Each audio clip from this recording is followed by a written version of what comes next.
아, 저희 이웃집에 식인종 가족이 살았었어. 그 가족은 항상 낮에는 착한 이웃처럼 보이고 밤에는 이상한 소리를 내더라고. 우리 집에서는 그 소리가 들리고 혹시나 해서 창문 밖을 쳐다보며 그들은 어린아이들 식인종 가족이 혈반점이 드네. 정말 오싹한 광경이었어. 낮에 이웃들과 대화하면 그 가족은 말을 잘하는 척 하면서도 이상한 웃음소리를 내더라고. 저희 아빠는 그 긴 이야기가 어딘가 이상하다고 생각하면서도 우리는 그들을 도와주려고 노력했어. 하지만 그 녀석들은 실제로 어린아이들을 찾아다니면서 무섭게 웃는 괴물들이었어.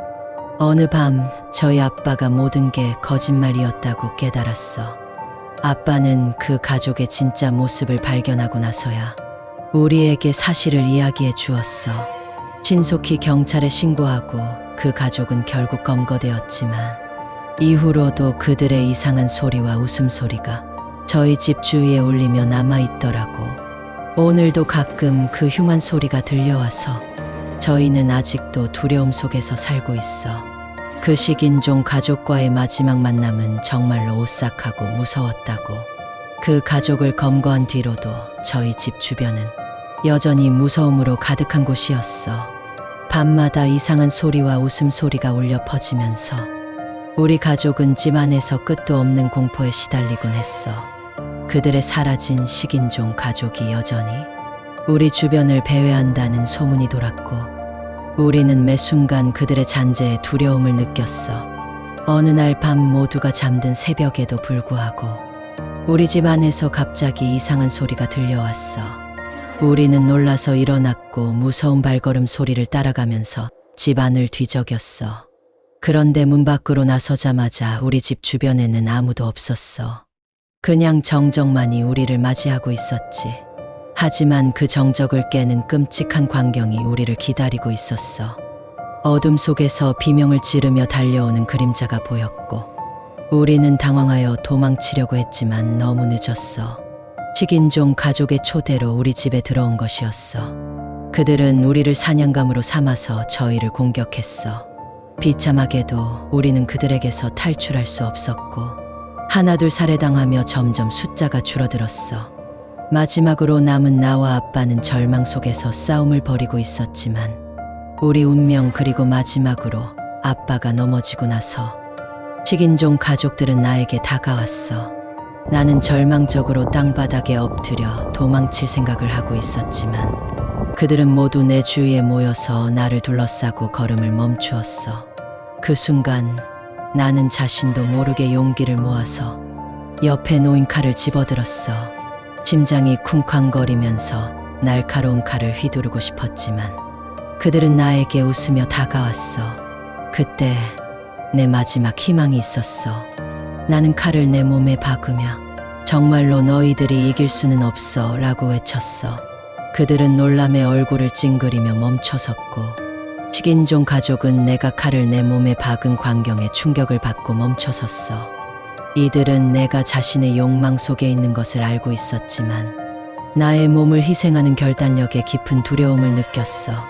그래서 그들은 눈앞에서 뒷걸음질 치며 도망갔고 결국은 우리 지역에서 사라져 버렸어. 그 후로도 우리 집 주변은 사람들이 절대 들어갈 수 없는 곳이 되었어.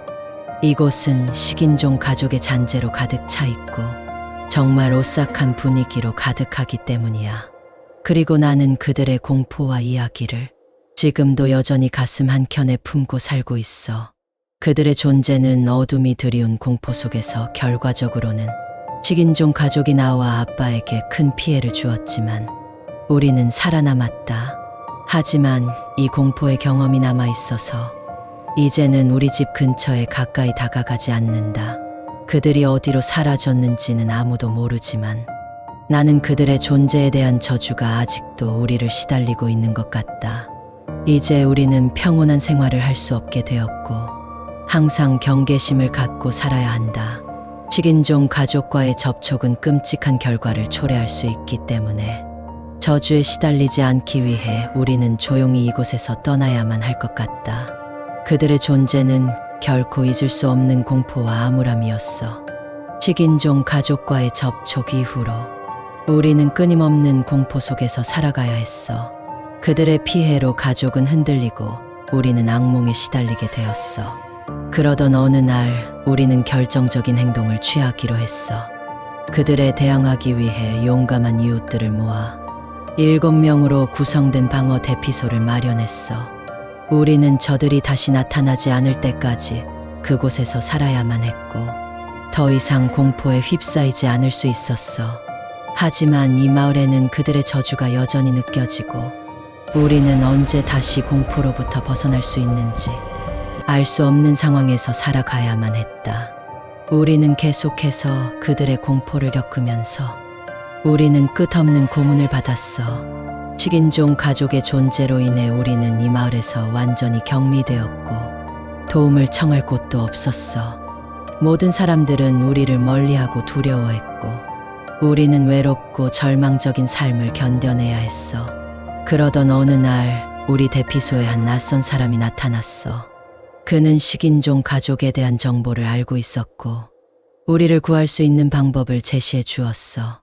그 사람은 특별한 사제로서 저주를 해제할 수 있는 능력을 가지고 있었고 저주의 기원이 되는 유물을 파괴하면 우리는 자유롭게 하지만 유물을 파괴하기 위해서는 그들의 손길에 닿지 않고 유물을 찾아야 했다.